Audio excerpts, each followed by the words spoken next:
Hi, thank you. I'm really nervous. Okay. Questions, and I have a rampage request. My first question is about relationships, and when you create a vortex preference for relationships with someone, you can allow that vortex with them or with any other amount of people, correct? There are many, many possibilities, probabilities, and even certainties to satisfy your vibrational intent.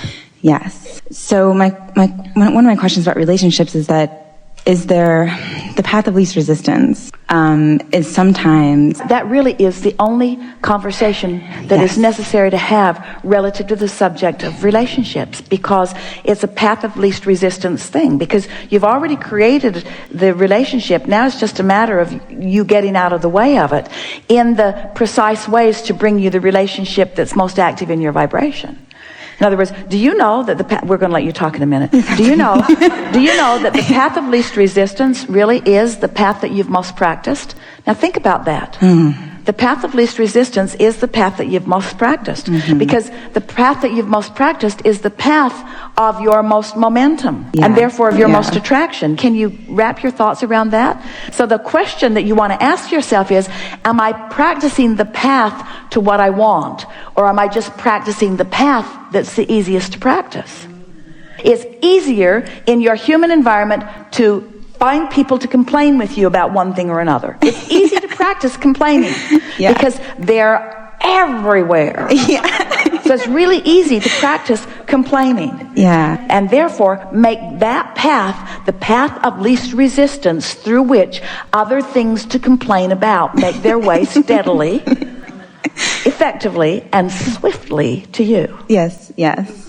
And isn't law of attraction the ultimate relationship conversation? And isn't path of least resistance, doesn't it just fit right in there in the most wonderful way? So don't just sort of want to make your decisions about what you want and identify it and then say, okay, I'm going to do everything in my power to carve out the path of least resistance to that. Stay with us, you're really going to like this. So if you can fast forward in your mind vibrationally to what it would feel like to be inside this delicious relationship that you want, and you identify what it would feel like to be inside of that relationship. What does it feel like to be the object of someone's attention when they're tuned into source energy? What does it feel like to be tuned into source energy and holding someone else as my object of attention? What does it feel like to have the energy that creates worlds coursing through us as we cooperatively are moving through life and making decisions together? What does empowerment feel like? What does invincibility feel like? What does that feeling of love and appreciation feel like? What does that feel like? You just keep thinking for it, reaching for it, finding the feeling of it, finding the feeling of it. Now, this is the key point to this leading edge discussion. Once you have identified what it would feel like to be inside that, not virtual, that fleshed out, that filled in, that all the pieces in there where you can see them and hear them and smell them and taste them and touch them. Once you've identified and practiced what that would feel like, now the path of least resistance feels just like that too. Feels just like that. So every time you're worried, you're off the path. Every time you're frustrated, you're off the path. Every time you're lonely, you're off the path. You're on the path. Every time you feel invincible, you're on the path. Every time you feel appreciation for anyone or anything, you're on the path. Don't you like that? Don't you like knowing that you could be on a subject that seems completely unrelated to the relationship you want, and you would still be on the path of least resistance to most swiftly rendezvous with that other? So what happens when you're in a relationship with someone and... Well, you could be right smack dab in the middle of a relationship and still on your path to the relationship you want, because almost nobody's in a relationship that they want. You're so annoying in all of these ways. This isn't the relationship that I wanted. It's the way it seemed in the very beginning, but you changed. You see, that's really an important thing to understand. The relationship that you want is often with the person you're already with. But you haven't found the path of least resistance. You're on the path of most resistance. You're critical, you're picky, you're moody, you're not choosing your discs in the way you mean to. You're practical You're hardworking. You're efforting. You've got your nose to the grindstone. You're trying. You're seeking closure on issues. You're clarifying. You're poking it with a stick all the time, trying to squirt a little better out and a little better out and a little better out. You're going about it the hard way in most cases. So the path of least resistance, inside or outside of a relationship, is still what you're looking for. And the way you discover the path of least resistance is by, as often as you can, fast forwarding to what this dream relationship that you want would feel like, and then practicing anything and everything that feels like that until you have established yourself predominantly on that good feeling disc, where you then rendezvous with the characteristics with the person you're with or with another person, but you rendezvous with those. And you see, it's really interesting. When you practice it to what you might want to call perfection, and then law of attraction says, yeah, we see you there, and we see that one way over there. Doesn't matter how far away they are, because vibrationally is the only thing that matters. But proximity-wise, they're not on your radar because they're somewhere else. But now that you've established this, the universe is going to establish a path of least resistance to bring you right to each other. And since you've practiced it relative to that subject and that subject and that subject and that subject and that subject, when it's standing right before you, you recognize it. Ah, I know you. I remember you. I've been practicing you for 27 minutes. So what happens if the universe matches you up with someone who's a match to the highest vibration that you've been consistently holding, and that, I guess it's just not up to you whether that person is the person that you're currently in a relationship with or whether that person is someone else? Well, the only reason that could be is if the universe has matched you up to something that isn't what you're really reaching for and what you really want, because what's in your vortex is. What's in that high-flying vortex that you've been accumulating and creating and evolving for all of these lifetimes. If what you say has happened, you're not on that disc, you're on one of those other discs. Because the universe is always matching you up with what's predominant with you. And sometimes it's helpful to have something like that happen in order to sharpen your resolve to focus yourself emotionally. That's really what this whole conversation's about. When we're talking about focusing yourself vibrationally, we're talking about focusing yourself emotionally, emotion out of it. This is the most significant thing that we'd like to say to all of you relative to the subject of relationships. The path of least resistance to the relationship that you want is not on the topic of that relationship. We'll say it again. If you have a relationship that you want, and maybe you've identified the individual, and maybe it's conceptual, the path of least resistance is clearer. The pipes are more open when you're appreciating your walk in nature, or you're enjoying the beauty of your planet, or you are savoring this delicious meal that you are eating, or you are listening to the magnificent music that is turning you inside out, or you have meditated yourself into a place of non-thought. In other words, the path of least resistance isn't on that efforting toward that end that you seek, because that end that you seek has already been established. So your singular work is to open up the path of least resistance, and you do that by doing stuff that feels good to you. So if you heard us right, that means no one should go to work tomorrow. Now, we don't really mean that, but we'd like you to find ways to make your work a path of lesser resistance too.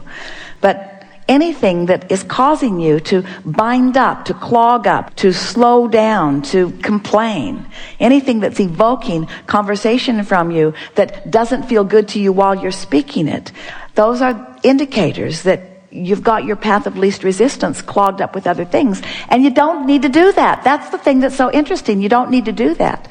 We think we've convinced you for the most part that you don't need to do that. Now you've just got to figure out how you're going to spend your day. And if we were standing in your physical shoes, the way we would do it is we'd start it out as best we could, and if we find ourselves falling to a lower vibration, we just laugh about it and say, well, something like, isn't that the way it goes? And I'm in the process of doing a better job of maintaining my frequency there. And maybe in some sense I'm crashing and burning a little bit, but at least I'm doing it consciously, and that's a really good thing. Now, is there anything that I could do right now that would make me feel better right now? And sometimes there is something that you could do right then and now that would make you feel better.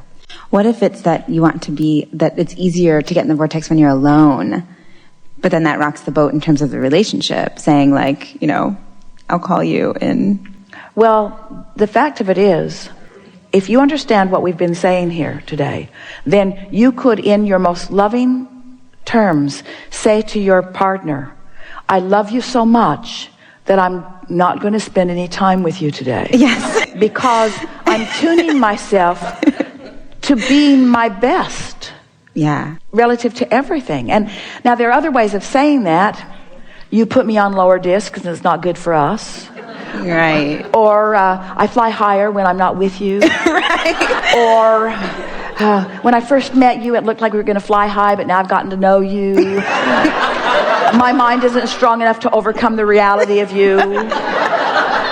It's easier for me to live a very conditional love with you, because if you would change just these 27 things about yourself, then I could spend more time with you. But since you seem to think that you have the freedom to choose for yourself, and you aren't willing to be everything that I need you to be, then I've got more work to do.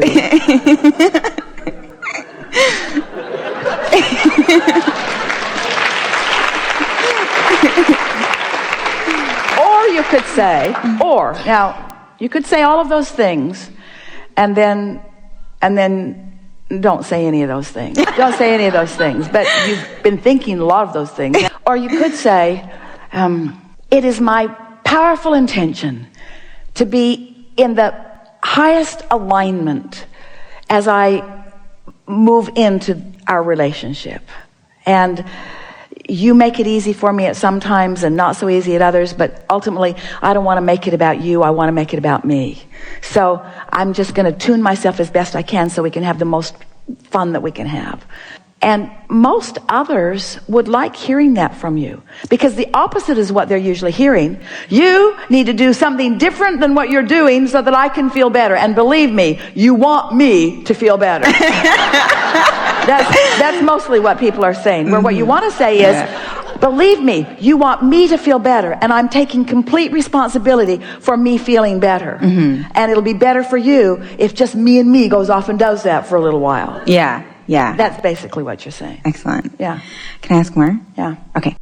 Really quickly, what do people do exactly after they croak? Because I was with someone, they croaked, and I'm really curious what she's doing now. I know she's not doing anything, probably being more.